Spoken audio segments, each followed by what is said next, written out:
Два различни принципи во битката за Карпош, многу ветувања проекти, во вториот круг се борат. Сотир Лукровски од ВМРО-ДПМН, кој влезе како победник со освоени 34,5% од гласовите, и актуелниот градоначалник Стефчо Јакимовски, поддржан од коалицијата Искуство за успех, кој бара петти мандат, а во втор круг влегува со 29,4%. Лукровски ветува дека ако биде избран ќе престане бетонизацијата и урбаното дивење. Вели во Карпош има два фронта, еден на потрошени играчи, непринципијални коалиции и луѓе кои успеа да ги распродадат парковите, а втората опција е она која ќе врати довербата кај граѓаните. Најавува субвенции за замена на лифтови, фасади и брави со шифра за сите згради, инвестиции во училишта, градинки, игралишта, базени, паркинзи и ново јавно предпријатие Карпош план. Спремни сме заеднички да го формираме, да биде гарант на нашите заложби за Карпош граден плански. Карпош граден таму каде што треба, таму каде што има простор за зеленило, каде што има простор за градинки, каде што има простор за училишта, за паркинзи. Не во Карпош 4, не во Карпош 3, не згради во Влае, по 6 ката, по 7 ката.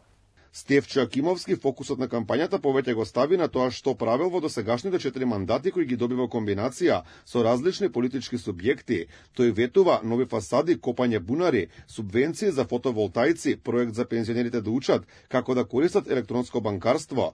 Јакимовски вети субвенции од 2500 евра за купување на електрични автомобили, како и обезбедување инфраструктура и полночи за истите. Ево уште една авангарда, значи уште една новина, бушењето на бунарите, за да обезбедиме техничка вода за наводнување. Проблем летоска, имало притисок, немал си имаш вода во двор, ако ти треба за било што, имаш алтернатива. Знаеш ли што значи за било што да имаш алтернатива? Проектот што го даваме за пензионерите, да не е ли оригинален? Пензионерите да се обучаваат за електронско банкарство. Да. Некои од нив се плашат со картица да извадат пари.